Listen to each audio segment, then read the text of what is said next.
Hi, everybody. Welcome inside the huddle. DeForest Buckner, kind enough to join us. And Buck, I was just talking. This Colts can't get a break. The latest on Anthony Richardson. Just your thoughts on him having season-ending surgery now. Yeah, I mean it's tough. You know what I mean. Obviously, we're in a game where it's 100%. You're going to get injured some way somehow. You know what I mean. And some of those injuries you can't help yourself. And it's just an unfortunate situation because Anthony was doing really well, and we just wish him the best. You know what I mean, to have a successful surgery and get back as quick as possible. He's a great kid. Has a bright future, right? And that's what this is all about. Long-term health, right? Exactly. Yeah, long-term health. It's on his throwing arm and everything. So he's got to make sure he's got all of that's corrected the right way, you know what I mean, heals right, and so he can have that longevity.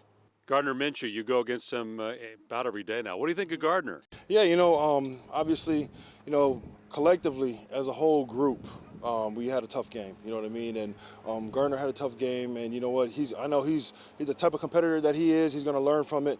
He goes out there and competes his butt off every day, just like us. So, I know he's going to be on his P's and Q's going into this game. Grover Stewart now out for 6 games, which is hard.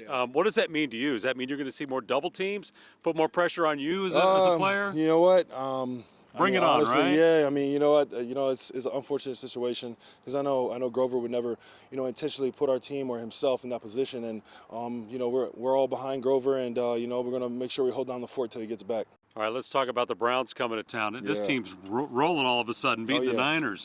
And their offense, you don't know who's going to be the quarterback at this point. Yeah, you know what I mean? We don't know who's going to be the quarterback, probably until late this week. But, we got to prepare and control the things that we can control. And, we know they got a great run game. The run game's working pretty well with them so far. So, we got to stop the run. All right, we got the Riley Kid of the Week. Who are we honoring this week? Yeah, today we got Lucy. She's from Carmel. She had 4 surgeries, and she's doing good. And I'll see you at the coin toss. Way to go. Thanks for the time. Appreciate it. Inside the Huddle. Thank you very much. I'm Dave Calabro.